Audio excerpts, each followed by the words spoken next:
Halo, apa kabar semuanya? Semoga kalian semua sehat. Kali ini si Bray akan membahas sebuah alur cerita film action dengan plot twist yang sangat seru. Oke, tidak usah berlama-lama, bagaimana alur ceritanya? Mari kita saksikan sampai selesai.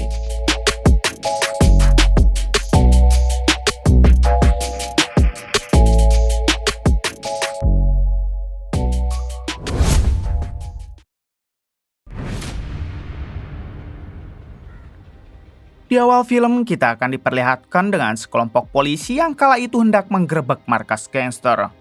Kelompok polisi tersebut diketuai oleh seorang pria bernama Vikram, ini orangnya. दोनों भाई एक साथ लेट सबसे पीछे जाइए। Setibanya di markas gangster, Vikram langsung saja mengerahkan pasukan untuk menyerang hingga terjadilah aksi tembak-tembakan.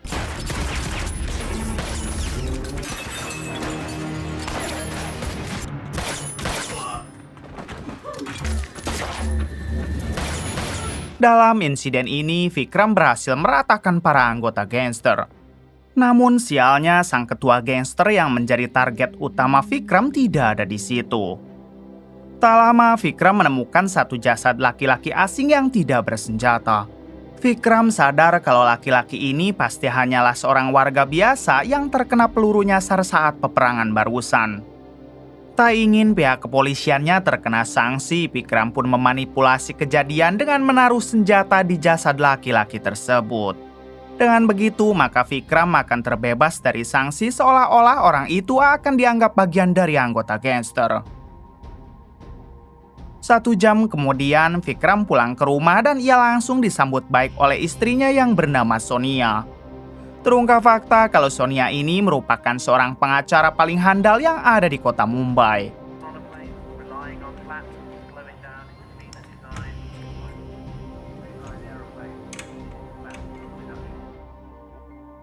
Keesokan harinya terlihat Vikram yang sedang melakukan rapat dengan atasannya di kepolisian. Si atasan menugaskan lagi Vikram untuk memburu sang ketua gangster yang sampai sekarang belum tertangkap.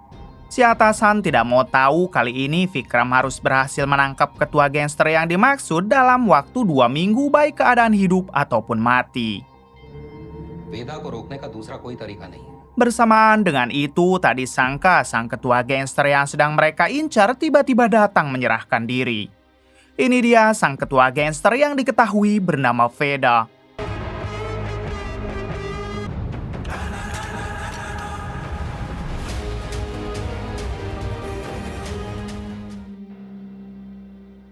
Setelah itu, Veda diinterogasi oleh atasan Vikram, namun ia hanya diam dan tidak mengucapkan sepatah kata apapun. Selanjutnya, beberapa petinggi polisi ikut bergantian untuk menginterogasi Veda. Namun tetap saja hasilnya nihil karena Veda memilih untuk tetap diam.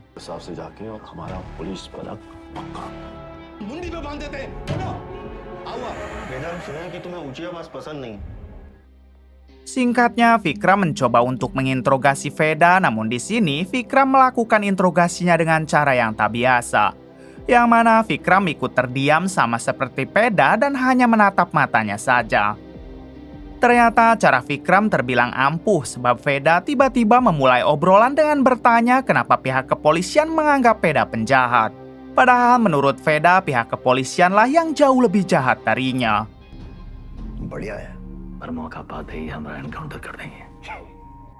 Kemudian Veda lanjut bertanya apakah Vikram bersedia mendengarkan ceritanya 13 tahun lalu. Karena nantinya ini ada kaitannya dengan alasan Veda menyerahkan diri sekarang. Vikram pun menjawab ya, lalu Veda mulai bercerita. 13 tahun yang lalu Veda pernah bekerja untuk bos gangster bernama Pasuram. Dan kala itu keponakan Pasuram diculik oleh gangster saingannya. Veda sempat menawarkan diri untuk ikut mencari para pelaku yang menculik keponakan Pasuram. Akan tetapi Pasuram melarang karena dia menganggap kalau Veda tidak akan mampu melawan para penculik tersebut.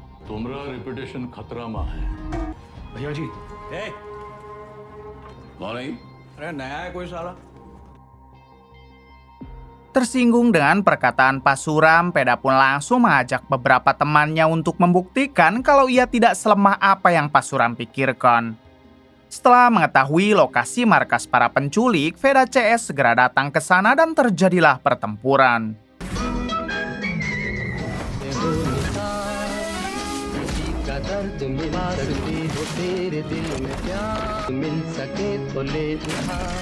Pertempuran itu berlangsung cukup lama, namun pada akhirnya kelompok Veda dapat memenangkannya. Selanjutnya, Veda langsung menyelamatkan keponakan Pasuram, lalu ia pulangkan kepada orang tuanya. Mengetahui hal tersebut, Pasuram menjadi sangat bangga kepada Veda dan tak lupa ia berterima kasih sebab Veda telah menyelamatkan sang keponakan. Mulai dari sinilah Veda dan Pasuram menjadi semakin dekat, bahkan Pasuram akan mengangkat Veda menjadi tangan kanannya.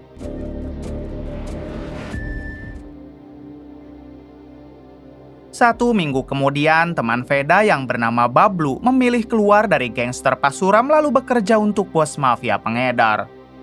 Terlihat saat itu Bablu mengumpulkan bocil SMP lalu memerintahkan mereka agar mengedarkan barang haramnya. Bablu yakin jika bocil SMP masih kebal hukum, jadi seandainya ketahuan oleh polisi mereka tidak akan dihukum berat.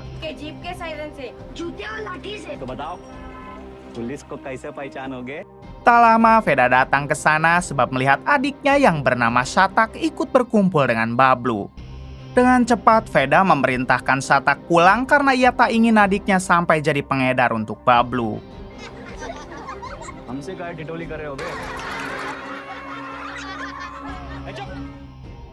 Setibanya di rumah, Veda kembali mengingatkan Shatak agar tidak pernah bekerja untuk Bablu. Jika sampai Shatak ketahuan, maka Veda bersumpah akan memberikan hukuman yang berat. Keesokan harinya, terlihat Shatak yang baru pulang sekolah bersama dengan pacarnya.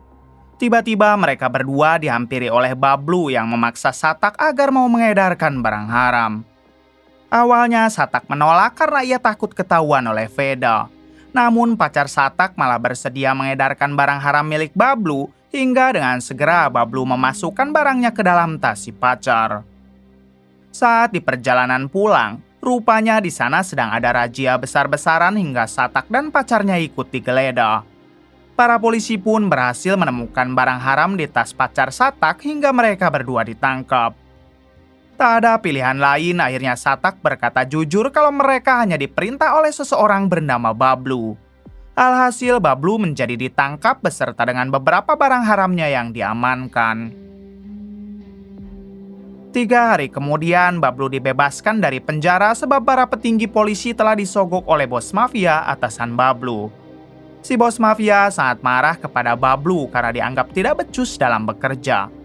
Bablu menjawab kalau semua ini gara-gara Shatak yang telah membocorkan namanya kepada polisi. Akhirnya si bos mafia menugaskan Bablu untuk memberi pelajaran kepada Shatak.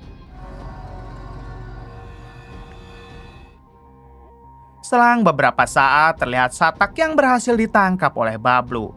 Lalu Bablu melukai tangan Shatak sebagai hukuman karena telah berani mengadu kepada polisi.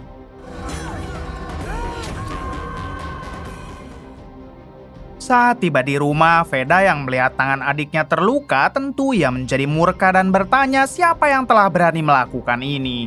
Shatak pun menceritakan semuanya dan seketika Veda marah besar lalu mendatangi markas Bablu untuk membalas dendam. Di sini tiba-tiba Veda menghentikan ceritanya lalu bertanya kepada Vikram. Menurut Vikram, Veda akan menghabisi siapa dulu antara Bablu atau bosnya. Vikram menjawab kalau dirinya jadi Veda, ia pasti akan menghabisi si bos mafia dulu yang merupakan dalang di balik semua itu. Veda pun menjawab benar karena pada saat itu ia memilih untuk menghabisi si bos mafia dengan cara ini. Belum selesai menceritakan semuanya, tiba-tiba Veda dijemput oleh pengacaranya yang ternyata itu adalah Sonia, istrinya Vikram. Tentu saja Vikram sangat terkejut karena tidak menyangka kalau istrinya malah menjadi pengacara Veda. Pada akhirnya Veda berhasil dibebaskan oleh Sonia karena pihak kepolisian tidak ada bukti kuat untuk menangkapnya. Sore harinya Vikram sempat protes kepada sang istri karena telah mau menjadi pengacara untuk Veda. Seharusnya Sonia tidak mengambil pekerjaan tersebut karena dia tahu kalau Veda adalah musuh polisi. Sonia menjawab jika menurutnya Veda memang tidak bersalah. Semua kebrutalannya pasti ada alasan jelas dan rata-rata orang yang Veda habisi adalah orang jahat. Mendengar hal tersebut, Vikram pun hanya terdiam dan tidak menjawab apapun. You're right. तो क्या करना चाहिए? Selang beberapa saat, Vikram teringat dengan jasad laki-laki yang terkena peluru nyasar, yaitu ketika penggerebekan di awal film. Vikram langsung membuka berkas lalu melihat kalau orang itu mempunyai luka di tangannya. Seketika Vikram teringat lagi dengan cerita Veda yang mana Satak adiknya Veda tangannya pernah dilukai oleh Bablu. Artinya kemungkinan besar orang yang tertembak kemarin oleh polisi adalah Satak adiknya Veda. Pada akhirnya, Vikram berasumsi kalau kemunculan Veda kemarin pasti ingin balas dendam kepada para polisi yang telah menghabisi adiknya. Dengan cepat, Vikram menghubungi wakilnya di kepolisian untuk memberitahukan tentang hal ini, sebab yang tak sengaja menembak Satak kemarin adalah si wakil. Namun karena si wakil tidak bisa dihubungi, Vikram pun bergegas pergi untuk mendatangi ke markas rahasia mereka. Setibanya di sana, Vikram dibuat terkejut saat melihat si wakil yang sudah tidak bernyawa. Vikram semakin yakin kalau yang melakukan ini semua pasti adalah Veda atas motif balas dendam.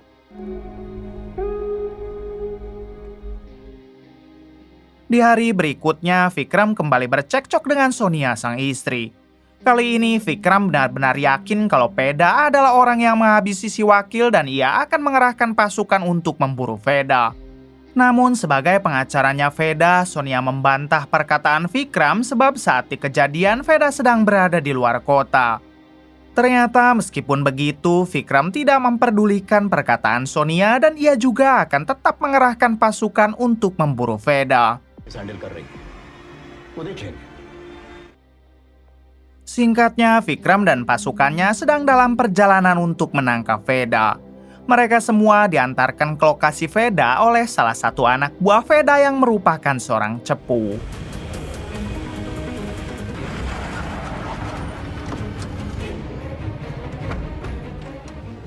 Di rumah persembunyiannya terlihat Veda yang tengah makan siang.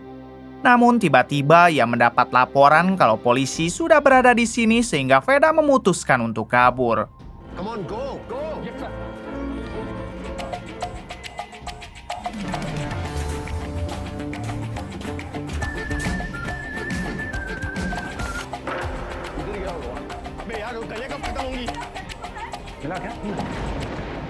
Sialnya, Vikram berhasil mengejar Veda lalu menghajarnya beberapa kali.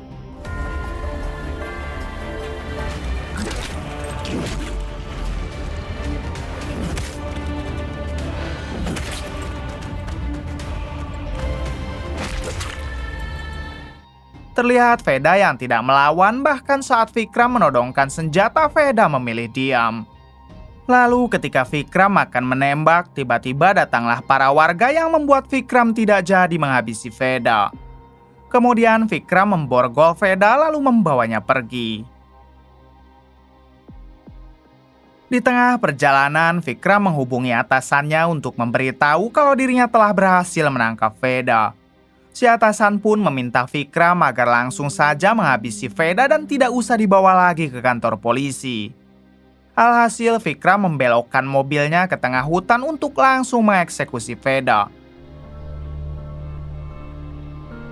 Di sini, Vikram meminta Veda agar berlutut lalu bertanya apakah ada kata-kata terakhir sebelum dihabisi. Veda menjawab jika sebelum ia tewas, ia ingin Vikram mendengarkan lagi ceritanya tentang kejadian 3 bulan yang lalu. Vikram pun mempersilahkannya lalu kemudian Veda mulai bercerita. Kala itu, Veda dan Satak adiknya yang masih hidup tiba-tiba diserang oleh kelompok gangster musuh bebuyutan Pasuram.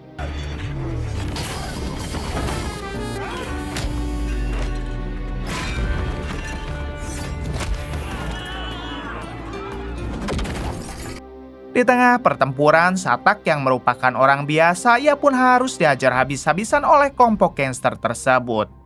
Tentu saja itu membuat Veda ngamuk lalu balik mengajar mereka.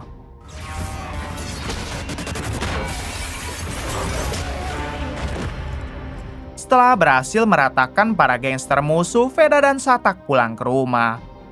Di sini Satak bercerita kalau ia ingin berbisnis yang halal dan tidak mau seperti Veda yang terus bekerja untuk Pak Suram. Lantas Veda bertanya memang bisnis apakah yang Satak rencanakan. Satak menjawab kalau ia mempunyai ide untuk membuka kedai, namun tentu itu akan membutuhkan modal yang cukup besar. Sebagai kakak kandung, Veda pun akan selalu mensupport adiknya. Bahkan Veda berjanji akan meminjam modal kepada Pak Suram agar bisnis Satak berjalan lancar. Small loan, big smile. Singkatnya, Veda pun meminjam modal kepada Pak Suram. Pak Suram sendiri yang sudah menganggap Veda seperti keluarga, tentu ia memberikan pinjaman. Setelah itu, Veda memberikan modal tersebut kepada Satak dan terlihat ia yang sangat bahagia karena mulai besok dirinya akan membuka usaha kedai. इसका जाएगा कैसा हुआ? Pagi harinya, Satak dibuat panik karena satu tas berisi uang pinjaman dari Pak Suram telah menghilang. Bahkan istri Satak juga ikut menghilang entah kemana. Satak beranggapan pasti ada seseorang yang telah menculik sang istri serta mencuri uangnya. Dan cepat Satak memberitahukan Veda, lalu mereka berdua mendatangi Pak Suram untuk mengabarkan hal tersebut. Di sini Pak Suram marah besar dan ia tidak mau tahu kalau uangnya harus segera ditemukan. Sore harinya, tiba-tiba istri Satak menelepon lalu mengatakan kalau sebenarnya dialah yang telah membawa kabur uang Pak Suram. Istri Satak meminta maaf karena sekarang uang itu telah habis ia pakai untuk membayar hutang orang tuanya. Satak yang tak bisa marah kepada istrinya, ia pun meminta sang istri agar sebaiknya pulang lalu mereka bicarakan lagi di rumah. Singkatnya, Satak dan istrinya mengobrol di rumah untuk membicarakan hal tersebut. Kemudian datanglah Veda yang langsung marah besar karena mengetahui kalau istri Satak telah menghabiskan uang Pak Suram. Veda sempat mencekik Satak karena dianggap tidak becus mendidik istri. Namun karena Veda sangat menyayangi Satak, pada akhirnya ia pun memaafkan adiknya itu. Selanjutnya, Veda mendatangi Pak Suram untuk meminta maaf karena semua uangnya telah dipakai oleh istrinya Satak. Mendengar hal tersebut, Pak Suram tidak mau tahu kalau mereka harus mengembalikan semua uang itu dalam waktu 2 hari. Atau jika tidak, Veda harus menghabisi Satak beserta istrinya dan setelah itu barulah Pak Suram akan mengikhlaskan uangnya. Ternyata sekarang Pak Suram menganggap kalau Satak dan istrinya hanya akan terus menjadi beban untuk Veda.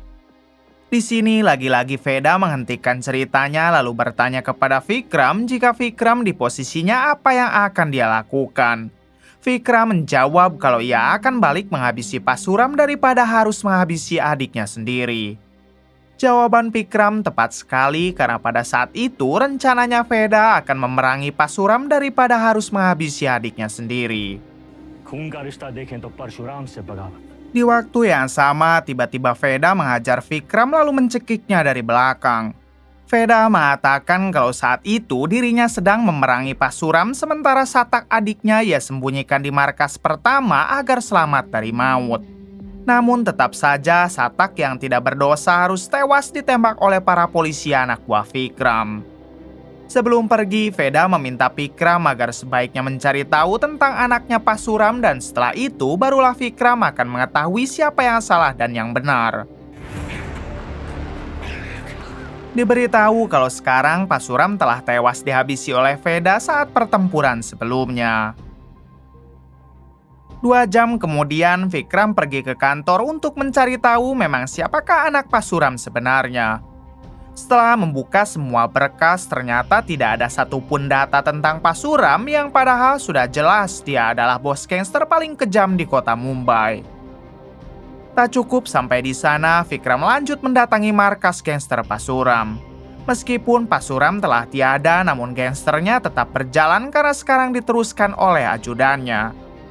Setibanya di sana, Vikram langsung mengajar ajudan Pak Suram sambil bertanya siapakah anak kandung Pak Suram.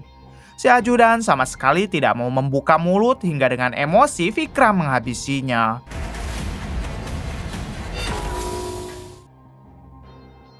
Setelah itu, Vikram menghubungi Veda lalu mengatakan kalau sampai sekarang ia belum mendapat jawaban tentang siapakah anak Parsuram. Veda berkata jika Vikram ingin tahu jawabannya, ia bisa datang ke gudang kosong nanti jam 1 siang. शिवगढ़ वाले एनकाउंटर में जिसमें शतक मारा गया।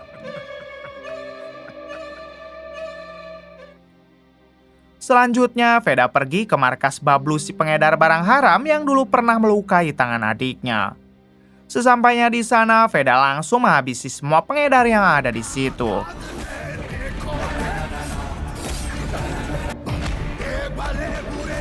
Veda melakukan ini semua karena ia ingin membersihkan kota Mumbai dari pengedaran barang haram. Setelah berhasil meratakan mereka, kini tinggal Bablu seorang dan Veda langsung membawanya ke gudang kosong sesuai dengan lokasi pertemuannya dengan Vikram. 30 menit kemudian datanglah Vikram ke tempat tersebut. Melihat kedatangan Vikram dengan cepat, Veda langsung menghabisi Bablu dengan menggunakan cara ini. Sontak itu membuat Vikram terkejut dan langsung menodong Veda. Sambil tertawa, Veda meminta Vikram agar tenang karena orang yang baru saja ia habisi adalah Bablu si pengedar barang haram. Lalu Veda mengatakan kalau anak dari Parsuram adalah atasan Vikram sendiri di kepolisian yang bernama Rajesh. Rupanya semenjak Veda menghabisi Parsuram, Rajesh selalu menargetkan Veda menjadi buronan polisi. Padahal semua orang yang Veda habisi adalah orang jahat termasuk Parsuram. Veda yakin kalau Satak adiknya juga bukan tidak sengaja tertembak, melainkan disengaja dihabisi atas perintah Rajesh. Bukan hanya itu, Rajesh jugalah orang yang telah menghabisi wakilnya Vikram agar semua orang menyangka kalau Veda lah pelakunya atas motif balas dendam. Mendengar itu semua seketika membuat Vikram terkejut karena ia tidak menyangka kalau atasannya di kepolisian adalah orang jahat. Sebelum pergi, Veda menyarankan Vikram agar sebaiknya memberantas para polisi kotor seperti Rajesh demi kebaikan negeri ini. Setelah Veda pergi, datanglah Rajesh si atasan Vikram bersama dengan para anak buahnya. Di sini Rajesh bertanya kenapa Vikram belum juga berhasil menghabisi Veda. Dan murka, Vikram menjawab kalau ia telah mengetahui semuanya lalu menodongkan senjata kepada Rajesh. Di waktu yang sama, Vikram sempat akan ditembak oleh satu anak buah Rajesh dari arah pinggir, namun tiba-tiba ternyata itu adalah Veda yang memilih datang kembali untuk membantu Vikram. Mereka berdua pun langsung bersatu lalu terjadilah pertempuran.